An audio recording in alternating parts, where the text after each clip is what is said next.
খাওয়ার জন্য দেখো কিরকম করছে। আকাশ যখন স্কুলে যায় তখন একে চান করে দিয়েছিলাম। নমস্কার বন্ধুরা, আশা করি আপনারা সকলেই ভালো আছেন, সুস্থ আছেন। সুন্দরবন কৌশলার হাইশিলে আরও একটা নতুন পর্বে আপনাদেরকে অনেক স্বাগত জানাই। বন্ধুরা, আজকে অনেক দিন বাদে পুকুর থেকে মাছ ধরে রান্নাবান্না করতে চলে আসলাম। সকালবেলা ছিপ পেলছিলাম, তো ক্যামেরা ধরার কেউ ছিল না বলে আপনাদেরকে আর দেখাতে পারলাম না। ছিপ পেলে দুটো জাপানি পুঁটি মাছ পেয়েছিলাম, আর বাদবাকি মাছগুলো এক খেমন জাল বেয়ে পেয়েছি। তা জালটা আবার বেয়েছি ছিপ ফেলতে ফেলতে, সেইখানটায় যেখানটায় ছিপ ফেলছিলাম সেইখানটায় জাল খেমন মেরেছিলাম, কারণ ওইখানটায় মাছ এসেছিল ছিপ ফেলছিলাম বলে। তো যাই হোক, জাল ফেলে যে কটা মাছ পেয়েছি, বেশ অনেক কটাই মাছ পেয়েছি দেখুন। আর মাছের পেটে দেখুন ডিম, দেখুন এখন তো সব মাছের ডিম হয়েছে। তো একটু একটু বাটা মাছ গুলোর পেটেও দেখুন কীরকম ডিম, একদম ছোট ছোট কিন্তু বাটা মাছ। বাটা মাছ ছোটো হলেও খেতে ভালো লাগে। আগের বছরের বাটা মাছ তো এখনও বাড়েনি। তো যাই হোক, অনেক মাছ হয়েছে আজকের এই মাছ দিয়ে। আর এই গাছ থেকে কচি কচি ভেন্ডি তুলেছি দেখুন, এই ভেন্ডি দিয়েই আজকের রান্নাবান্না থাকবে। আপনারা প্রথম থেকে শেষ পর্যন্ত দেখতে থাকবেন। চলো, আজকের একটাই রেসিপি থাকবে। তুমি এখানে বসো, উনুনটা জ্বালিয়ে আগে মাছগুলো ভাজবো।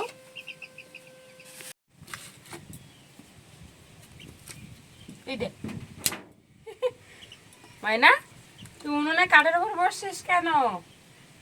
আমি উনুন জ্বালাবো না এক্ষুনি।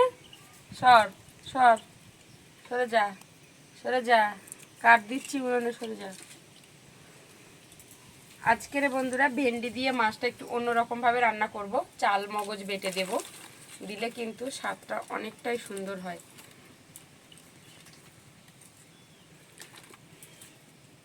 একটাই রেসিপি থাকবে আজকের। উনুনে কাঠ দিয়ে দিলাম, এবার উনুনটা জ্বালিয়ে নেব। উনুন জ্বালিয়ে নিয়েছি, কড়া বসিয়ে দেবো। ময়না লাফাতে লাফাতে ওই দিকে চলে গেছে।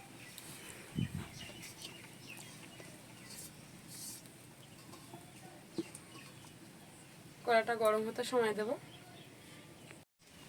মাছে লবণ হলুদ লাগিয়ে নেব। গামলিতে নিয়ে নিচ্ছি মাছগুলো সব। মাছে যা ডিম হয়েছে, মাছ আজকে ফাটবে দেখবেন। লবণ দিয়ে দিচ্ছি, হলুদ দিয়ে দিচ্ছি। কড়াইতে সরষের তেল দিয়ে দেবো।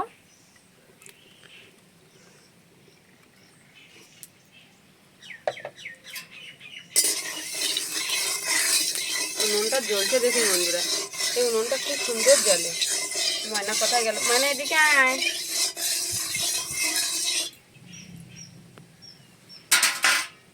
লবণ হলুদটা ভালোভাবে মাখিয়ে নেব।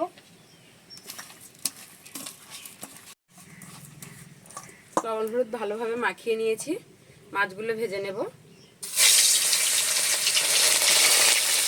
বাপরে, বললাম না মাছ যা ফাটবে, দেওয়ার সাথে সাথে ডিম লেগে আছে না মাছের গায়ে।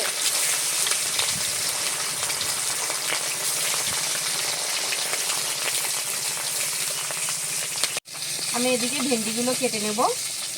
ছোট ভেন্ডি দেখে নিচ্ছি, দেখুন অনেক বড় ভেন্ডিও উঠেছে, এগুলো নেব না।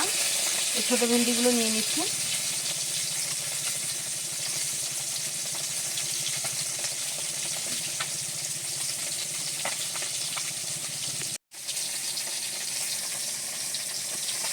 ভেন্ডিগুলো দেখুন আমি দু সাইড দিয়ে কেটে আর এইভাবে একটুখানি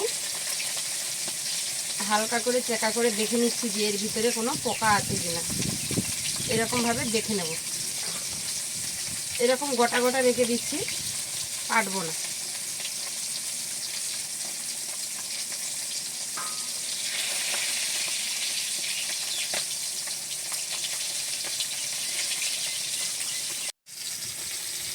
সব ভেন্ডিগুলো আমি এভাবে করে কেটে নিয়েছি।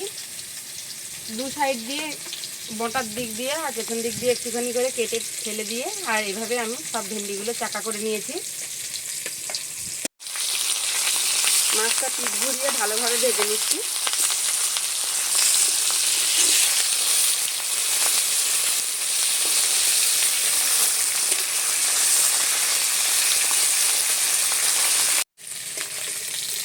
মাছগুলো খুব সুন্দর করে লাল করে ভেজে নিয়েছি, তুলে নেব।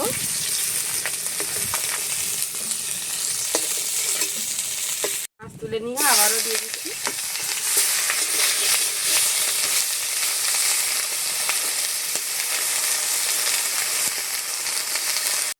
জাপানি পুঁটি মাছের এত ডিম হয়েছে দেখুন, একেবারে পুরো পেট ফুল।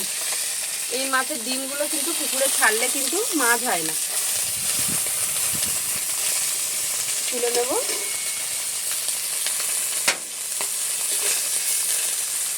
সব মাছ ভাজা হয়ে গেছে।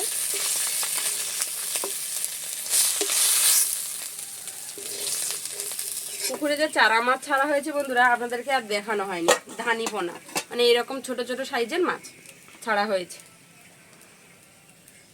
এমন সময় মাছ ব্যাপারীরা আসে তখন আর কেউ থাকে না, আর হুট করে মাছগুলো ছাড়া হয়ে যায়, তো খুব ব্যস্তর ভিতরে আপনাদেরকে আর দেখানো হয়নি। এই ধানি পোনা কিন্তু আস্তে আস্তে সামনের বছরে খাবার মতো হবে। মাছ তুলে নিয়ে সরষের তেল দিয়ে দিচ্ছি 2টো শুকনো লঙ্কা কেটে, আর ফোড়নের জন্য দিয়ে দেব গোটা জিরে। একটু নেড়ে চেড়ে নিচ্ছি।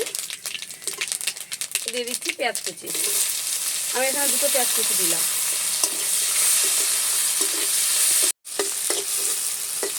পেঁয়াজটাকে হালকা একটু ভেজে নিয়েছি।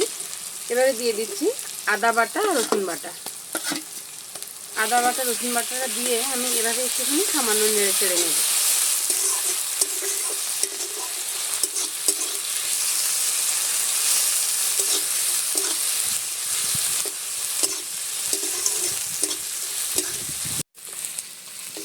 বেশ সুন্দর করে মশলাটাকে একটু ভেজে নিয়েছি। এবারে আমি এখানে দিয়ে দেব আমি যে কেটে রেখেছিলাম ভেন্ডিগুলো, এগুলো দিয়ে দিচ্ছি। দিয়ে মশলার সাথে এভাবে একটু নেড়ে চেড়ে নিচ্ছি। এভাবে আমি পেঁয়াজ আদা রসুনের সাথে হালকা করে ভেন্ডিগুলো ভেজে নেব।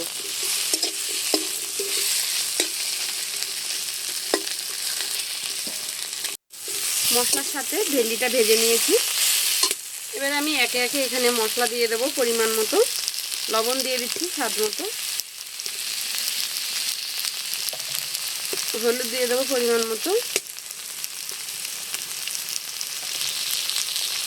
আর দিয়ে দিচ্ছি লঙ্কার গুঁড়ো। আবারও মশলার সাথে খুব ভালো করে ভেন্ডিটাকে নেড়ে চেড়ে নিচ্ছি।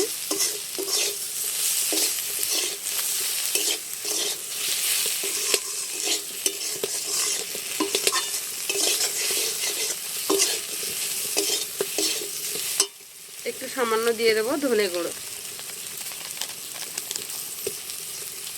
ধনে গুঁড়ো দিয়ে নেড়ে চেড়ে একটু বেশ সুন্দর করে দেখুন মশলার সাথে একেবারে ভেন্ডিটা কিন্তু বেশ সুন্দর কষাই হয়ে গেছে। এবারে আমি এখানে পরিমাণ মতো জল দিয়ে দেবো।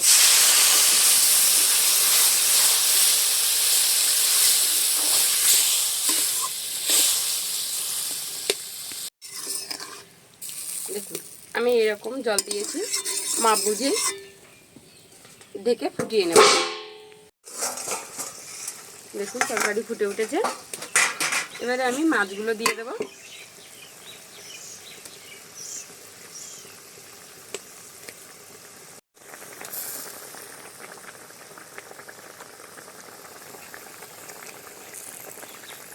আবারও ঢাকা দিয়ে রাখবো। ঢাকা দিয়ে একটু সামান্য ফুটিয়ে নেব। মাছ দিয়ে বেশ সুন্দর করে ফুটিয়ে নিয়েছি। এবারে আমি এখানে দিয়ে দেব জিরের গুঁড়ো। জিরের গুঁড়ো দিয়ে আমি ওপর থেকে দিয়ে দিচ্ছি চাল মগজ বাটা আর জিরের গুঁড়োটা দিয়ে দিয়েছি। দিয়ে একটু সামান্য কিন্তু ফুটিয়ে নেব।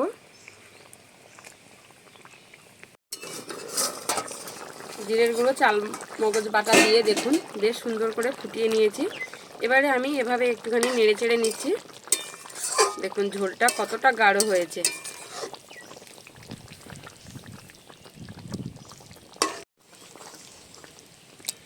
এবারে লাবিয়ে নেব।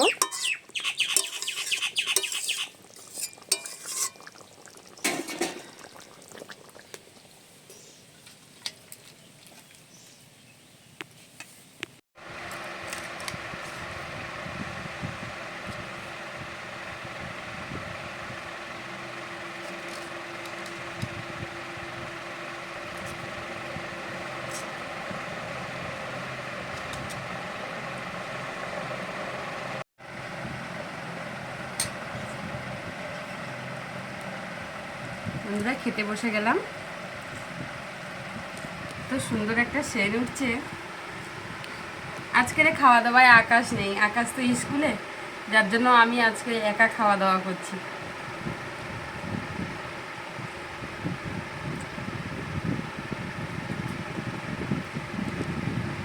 পেট ভর্তি মাছের ডিম।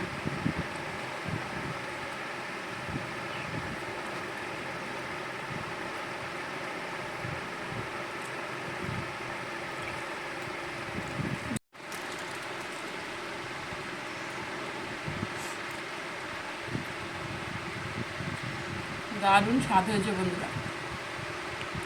এখন করে ময়নাটা না খুব চালাক হয়ে গেছে।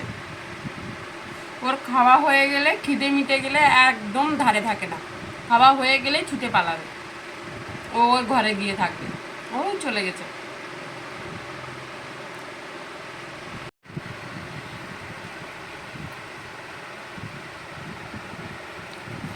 বন্ধুরা খাওয়া দাওয়া তো দারুণ হয়েছে, তরকারিটা সত্যি খুব সুন্দর লেগেছে।